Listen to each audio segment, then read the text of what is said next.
Hello folks, Laura here from FoodThyme&Garden. Well, hello. Today I thought, well, I went to sleep and I dreamt I made English muffins. Yes, I did, folks. So I thought this morning, my foot was so sore because it's been raining, but I couldn't get that thought out of my mind, so I threw caution to the wind as far as my sore foot goes, and I grabbed my Martha Stewart baking handbook. Oh yes, my gospel. Although I haven't cooked very much out of it as of yet, but I plan to. Yes, I do, starting today. So I found the English muffin recipe. Yes, I did. Don't those look amazing? Yes, they do. So I was reading it and I kept saying, what? What? You want me to do what? Well, I don't mix it? What? It says I'm supposed to combine this and that, the wet mixture, for about a minute. And then it says in another bowl, I whisk together some more flour and the yeast and the dry milk. Sprinkle, folks, over the wet mixture, and then cover tightly with plastic wrap and let rise in a warm place until doubled. But it doesn't say, after it says sprinkle in, it doesn't say mix it up. Now, I've never done that before.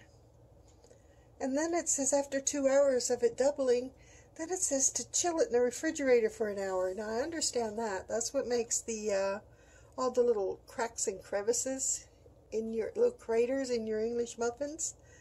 So the longer the better that it sits. And I read another recipe online, and it said to put the dough together and put it in the refrigerator overnight for 12 to 18 hours. Well, no, I don't want to wait that long. I want to make some English muffins. So I went online again and found another recipe, which I jotted down here. And this one, you just put it together, you mix it together, you knead it for 1 minute, you let it rise till double, anywhere from 1 to 2 hours. It all depends on how warm your area is.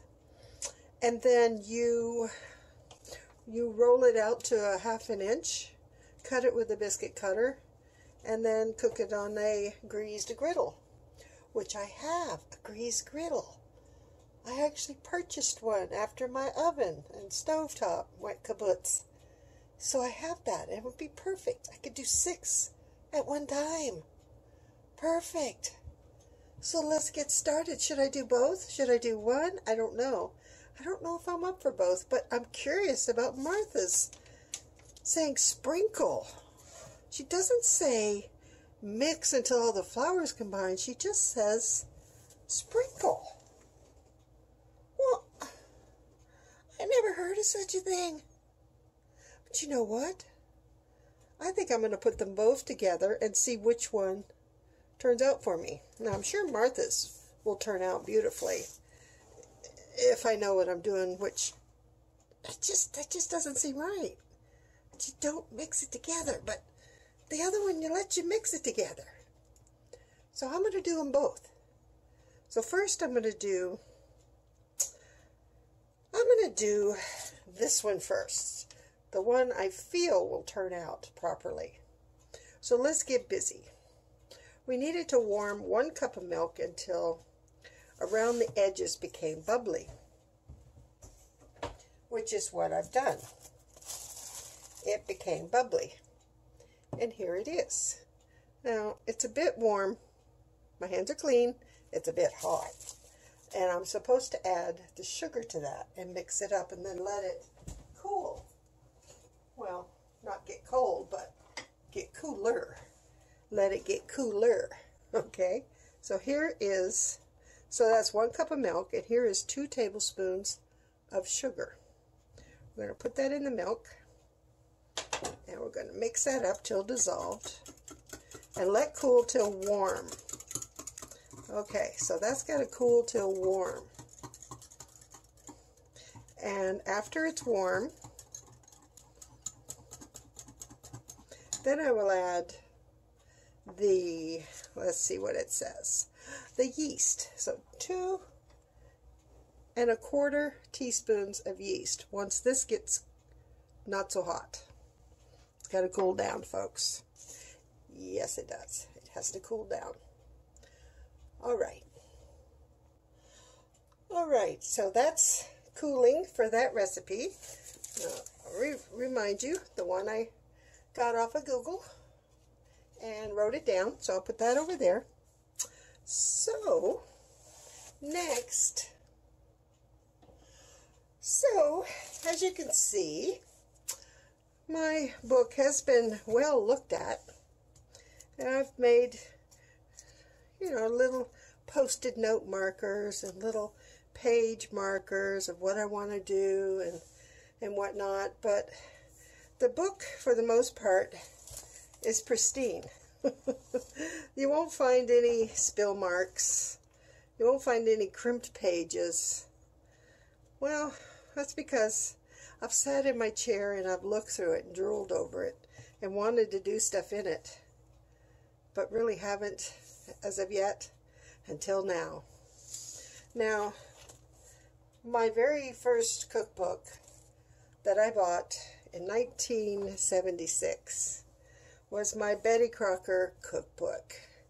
And as you could tell, there's marks, and it's old, and it's yellowed, and it has pictures of some cakes I made, and it has notations, and there's actual page missing, and there's pictures from the 70s of little kids in there, eating a cookie, and they have, you could tell this book has been used over and over and over again, and I love this book. I really do. I really, really do. I wonder if they have English muffins in here. I don't know. I didn't bother to look. So I've never really made my own English muffins. I've always, like most people, gone to the store and pick them up because you could get, I think it's 6, and you can get them for 99 cents or $1.99. It went up to, but I don't know if they have English muffin. Oh, yeast. It would be under the yeast. As you can see, yeah, the moisture's gotten to some of the pages and whatnot. I have markers with paper towels and duct tape, and oh yeah, this book has really, really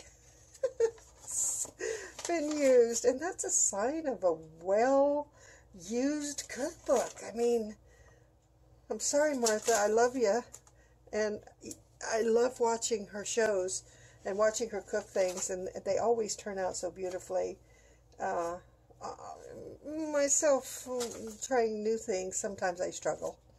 Yes, I do. Sometimes I struggle. I mean, I'm not Martha, and never will I be. Anyway, I don't think there's an English muffin in here. If there is, well, I'll look at it another day. But, yeah, this well-used book. There's the 28th printing of this book, 1976. It's copyrighted at 1969 by General Mills Incorporated. But, I mean, if you just look at these pictures here in the front of the book, you could tell this is the 70s. Yes, indeedy. You could tell.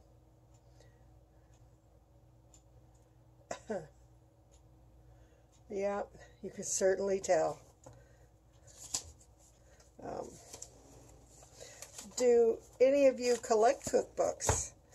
I started to collect cookbooks,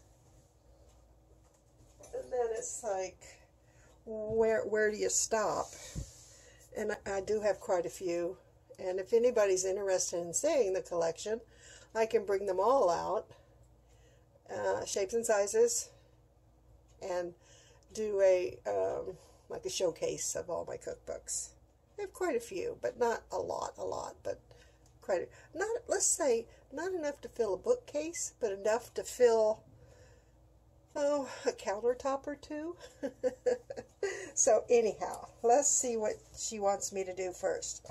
In a medium bowl, combine 1 cup of all-purpose flour, 1/2 teaspoon of yeast, the warm water, and the honey. Whisk vigorously until the mixture is thick and slightly foamy, about 1 minute. Okay, should I do that in my mixer bowl? Let's do it in my stand mixer. Yes, let's do that. All right, the Martha version. 1 cup of warm water goes in the pot. It said 1 tablespoon of honey. Let's just eyeball it. That's about a tablespoon of honey.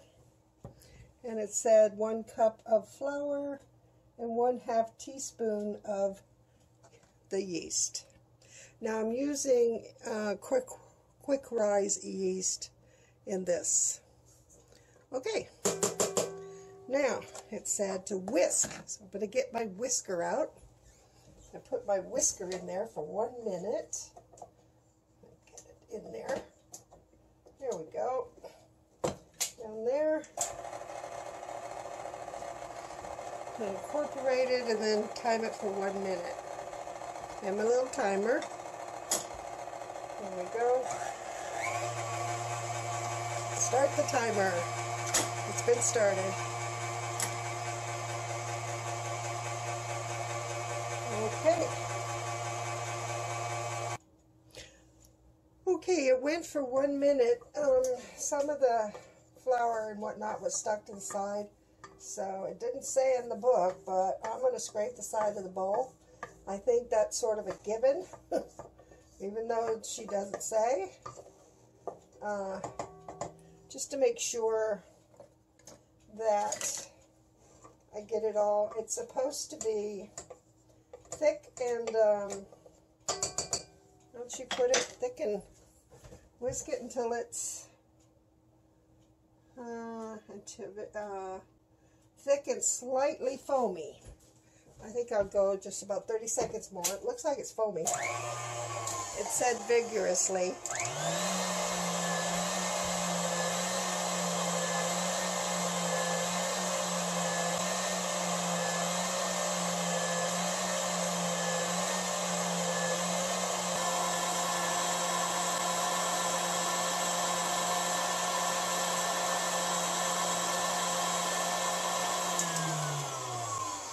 Okay, I'd say that was vigorous.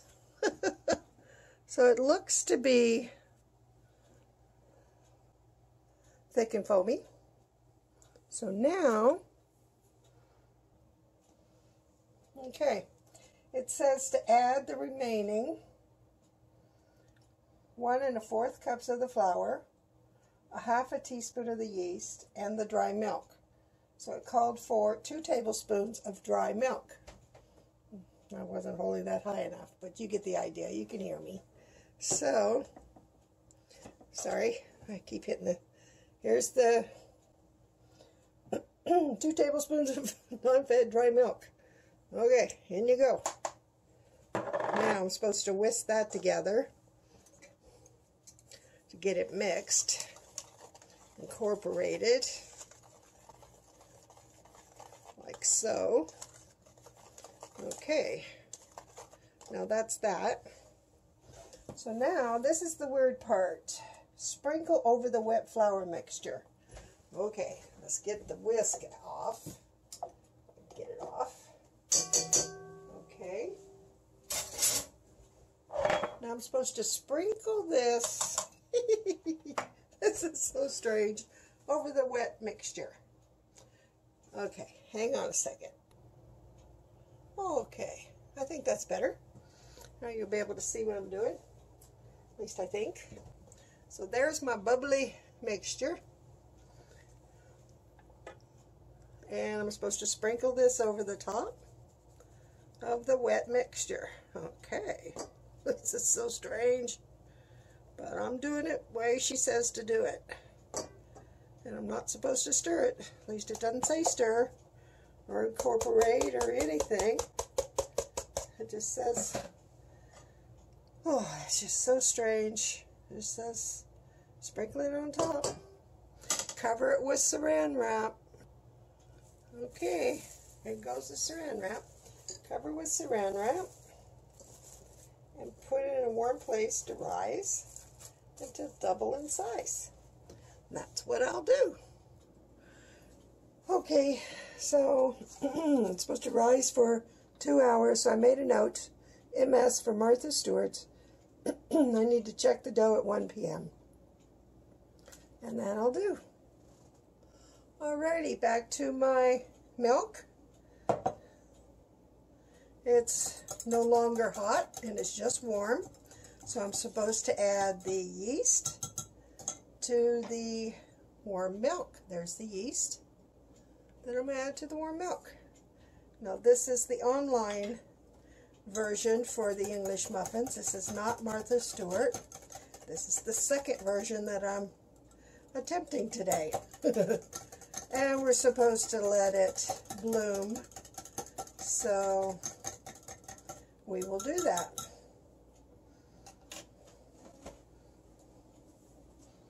And I like to use a little cap just to cover it, because I have the ceiling fan on right above me. So we'll let that bloom for a few minutes. So it called for melted shortening, which I did, and it's starting to, it's not as hot anymore, so I need to add that to my bowl, because I'm going to add the milk mixture. It's starting to get solid again. Okay, let's get that in there. Let's do that now, because it's no longer hot. Obviously, you could tell. I don't know why I usually, when I use shortening in anything, it's typically it gets cut into stuff, you know, with a pastry blender. But I'm following the instructions and what they say to do, and we'll see. Usually when I do something for the first time, I try and follow the instructions to the letter. Now, emphasis on try. Okay, let's see. This was instant yeast, so yep. If you look, you can see it's activated. So this goes into that bowl with the melted shortening and 3 cups of flour. And it says beat until smooth.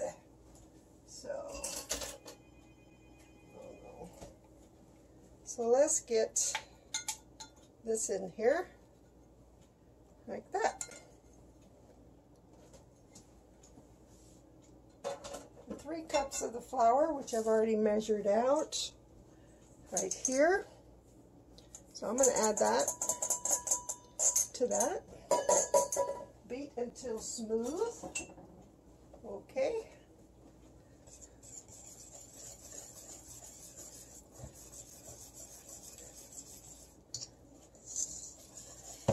And I made a mistake, and I put my mixing bowl for my stand mixer in the microwave to rise the Martha Stewart's dough. So yeah, so that's good. Now it says add the salt and the rest of the flour. So it's 1 teaspoon of salt goes in, and the rest of the flour goes in. 3 cups, or until it turns into a nice dough.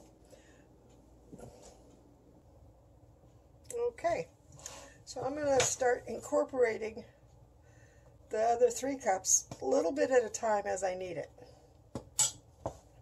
and hopefully my wrist will hold out. Because luckily you only need to knead this for 1 minute, so it's not the 10-minute like you do for the regular breads. Like a loaf of bread, you have to knead for 10 minutes. This one only calls for 1 minute. So once I get the flour incorporated, I should be able to handle that. So I will finish this until it gets to the part where I need to knead it for 1 minute. Then I'll bring you back. Okay. I don't think I'm going to need anywhere near the amount of flour, but we will see how this works in. Because by the time I get the flour incorporated, well, I don't know. Still need to knead it a minute. So we will see how much of that remaining 3 cups of flour it's going to take for this one. So far so good.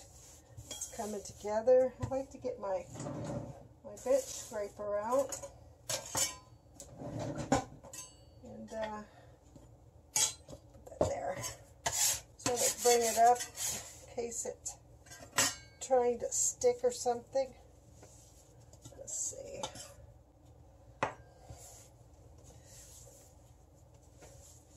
Nope. I don't think I'm going to need more, actually. That's weird. There's a lot of flour left in that bowl. And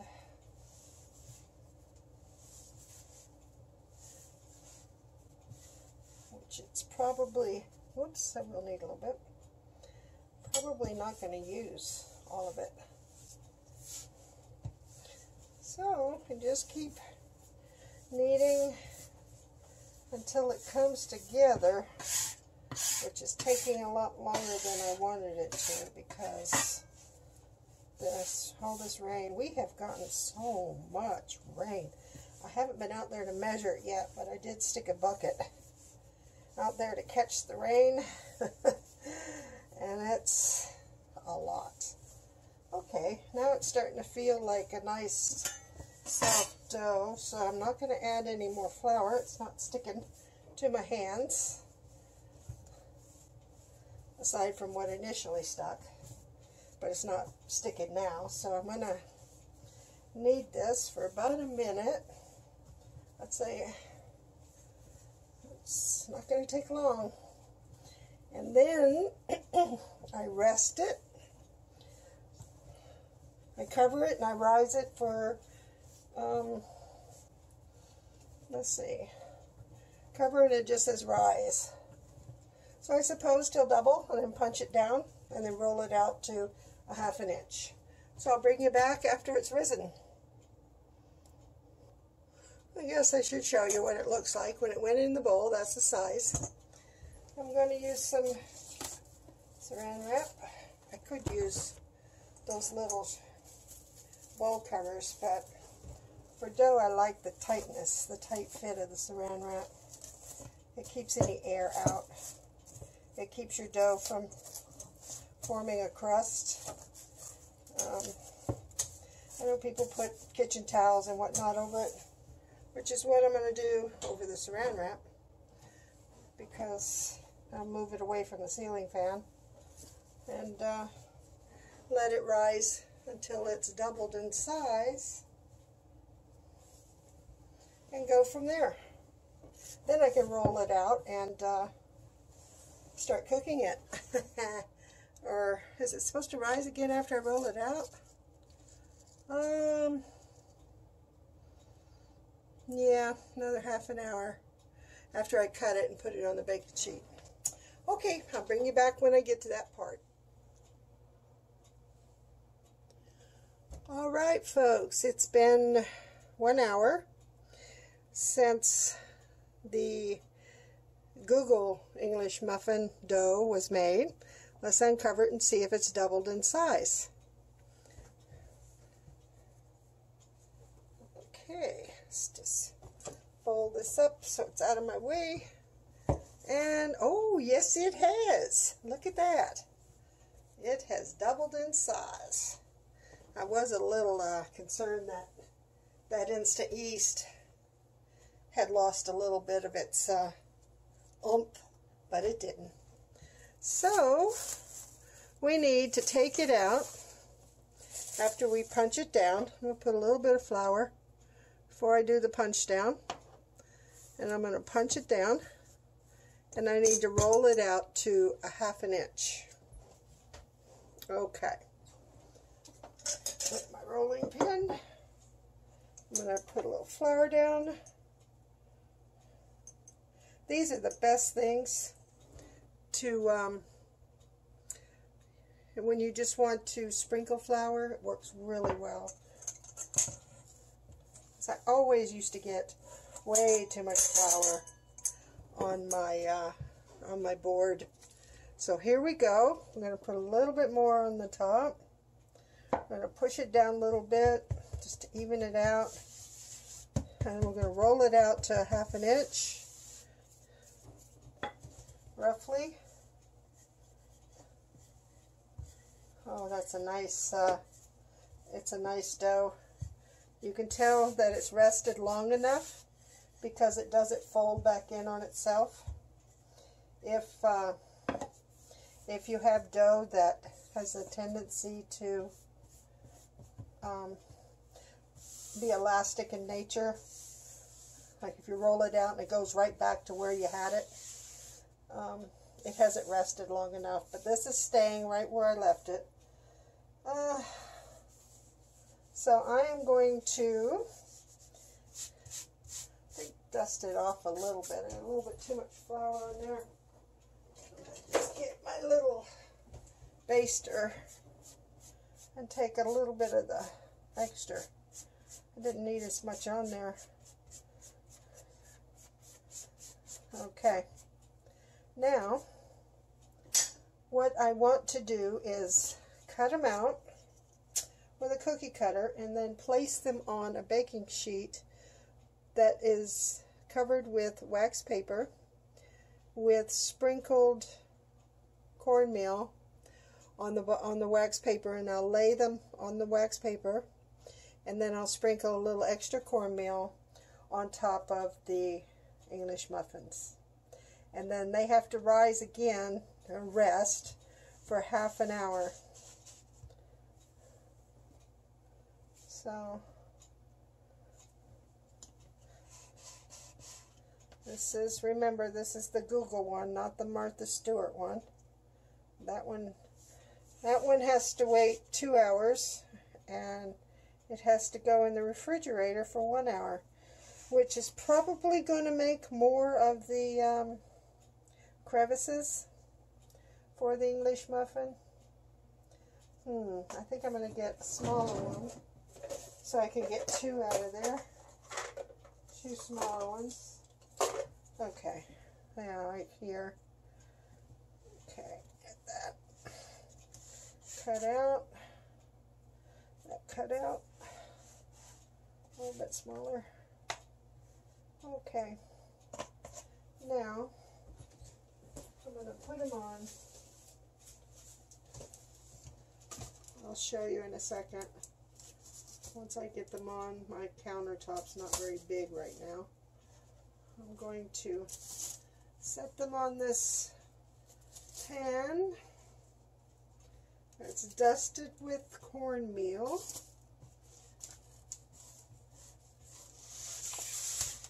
Are they going to show? Yeah. And then I'm going to sprinkle the top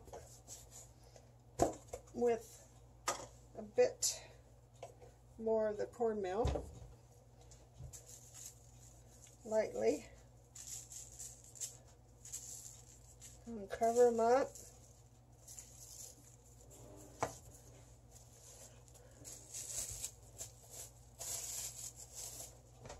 Let's see, I think my wax paper, my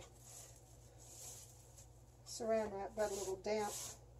Just want to wipe the dampness away from it. Okay. Want to cover them up lightly, like that. And I'm going to put a tea towel over it. And it needs to be away from the ceiling fan. I need to get this. I can make another one out of this. I'm going to do what I normally wouldn't do, is mix it back and see I might need to let it rest after I've squeezed it together. We'll see. Whoa, I hit that. Sorry about that, folks. Is it even recording? Yeah, it is. Okay, I'm going to make a jumbo one here. And let's see. Move somebody over. Put the jumbo one in there. A little bit more.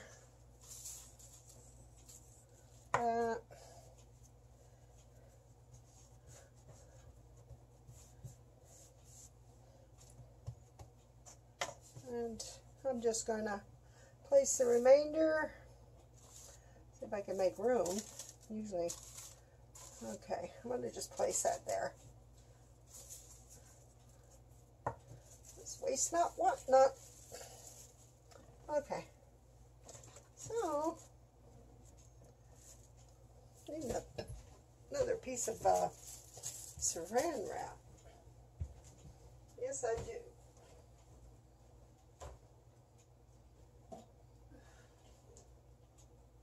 I wonder if in the States they make saran wrap bigger, like wider than what I get up here, because boy, it would be nice if it were wider. Let's just put that over top so the tea towel's not touching the dough. And I'm going to put the lighter weight tea towel over top just so it doesn't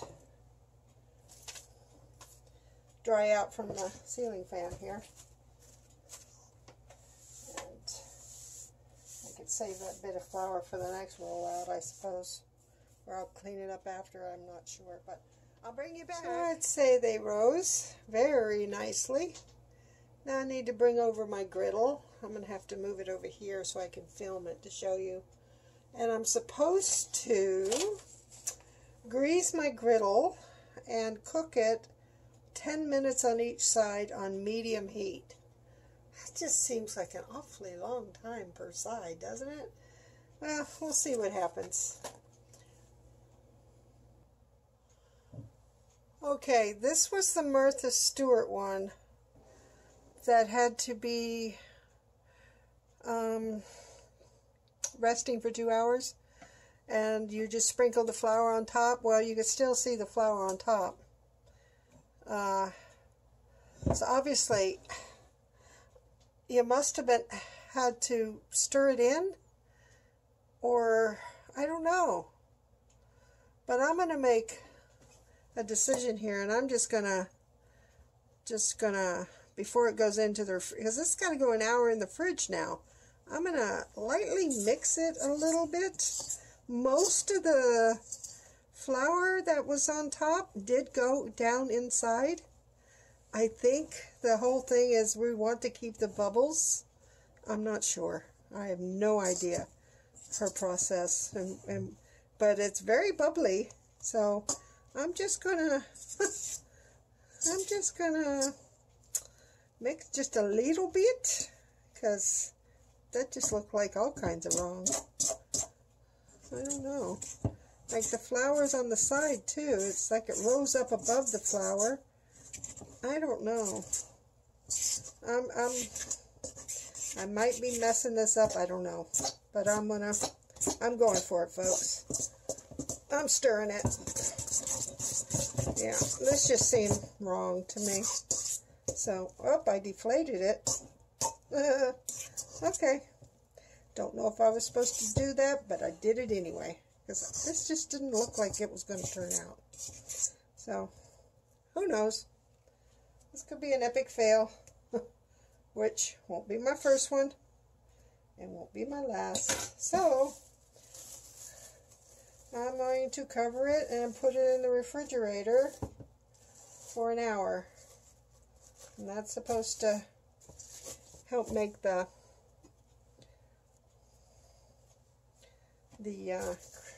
crevices in your English muffins. Which is probably why the other one said, you know, you can keep it in the fridge overnight for up to 12 to 18 hours if you needed to. Yeah. That one probably makes really nice crevices, I would imagine. I don't know, but she mixed hers up, so I don't know. I'm not sure what the the reasoning for this one is, but this one is going to go in the fridge for 1 hour.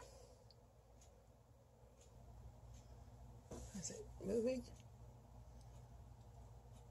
Yeah. All right, get the griddle warming, and we need to grease the griddle. Grease the griddle. So I don't know. They said medium. They didn't say what temperature, so I put it at 325. We'll see. We'll judge as they cook. Yeah, we'll see as they cook. So supposed to be 10 minutes each side. I don't know about that. But here we go.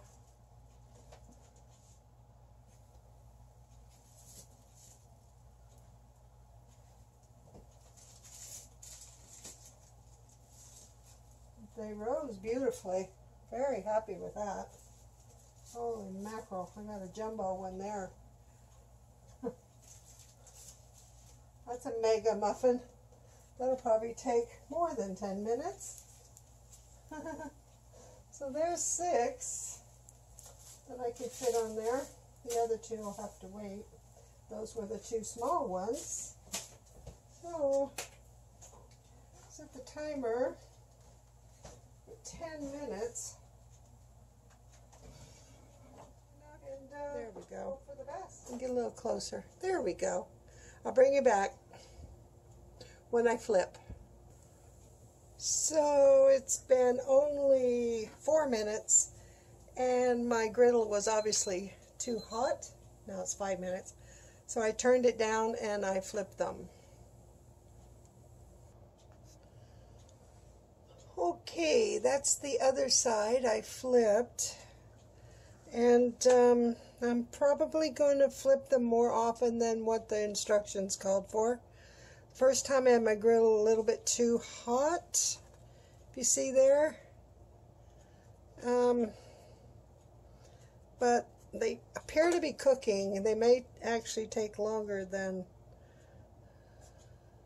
what it said. I'm not sure. This is all new to me. Folks, it took way longer. Triple the cooking time. I don't know. I followed the instructions to the letter. I'm thinking maybe I rolled it out. I rolled it out to a 1/2 inch.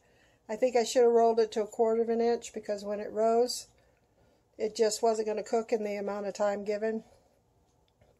So I probably could have rolled it out thinner, but it did not cause a crevice. This is the Google search English muffin recipe, not the Martha. It didn't crevice, but what I had to do to get it to finish cooking is I had to cut it in half, and I toasted the inside. So I've got a little bit of a crevice going there, but not English muffin crevice. But I think I can tweak the recipe and do better next time. I always follow something that I've never done before to the letter, even though I feel it's wrong and something is missing from the recipe that I find people tend to do. And I'm not going to lie, this is an epic fail. But I fixed it. It's edible. I retoasted the inside and got it to cook. I did, however, put aluminum foil on top of my griddle because they just were too thick and not cooking.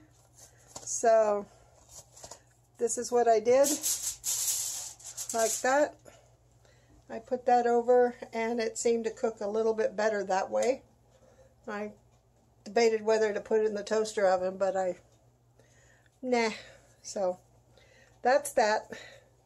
And Martha, who knows what that one's going to do. I'm going to save that one for tomorrow. That'll be part 2. This video is so long now, I'll probably put everybody to sleep.